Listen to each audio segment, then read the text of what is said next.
the premier was saying it's not mixed messaging, but you can understand how people at home watching can say, okay, so hold on, we're opening up hair salons, but we're worried about variants, millions of people being vaccinated, but the worst could be yet to come in terms of those variants.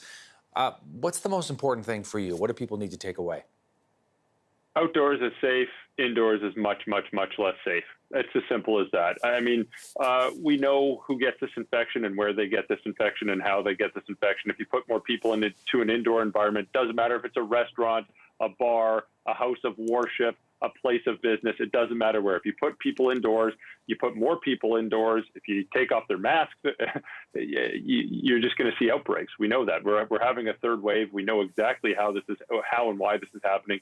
Outdoor settings, of course, are not 0% risk, but they are far, far, far safer than indoor settings. So I'd encourage people to be outside as much as possible, and I would hope that the province makes policy to really encourage businesses to open up and expand into outdoor settings. It's hard to get the messaging right on this, isn't it?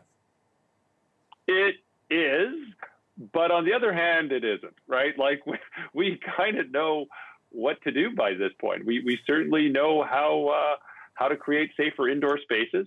We certainly know how to encourage people to be outdoors. We've got everyone wearing masks by and large.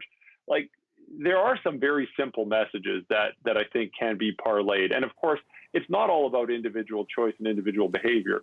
A lot of this is, setting up businesses and setting up the population for success with sound policy as well. So yes, certain things are under our control, but there are other things that we really are going to rely heavily on sound political and public health leadership as well for. I'm just going to ask our control room to bring up the case numbers in Canada as well that we've got so far anyway on this Friday. And, you do see some disturbing trend lines in Quebec and Ontario. Ontario is now more than 2,100 new cases today, and Quebec is closing in on 1,000, up significantly from where both those provinces were, let's say, 10 days ago or so. Still in the lower range of some of the projections we had seen, which is good news. Tell me about the trend lines that we need to be prepared for. Yeah, I mean, we're in a third wave, and how high that peak gets is very much dependent on the policy that's enacted and the adherence to that policy as well. So it's clear that the cases are going up.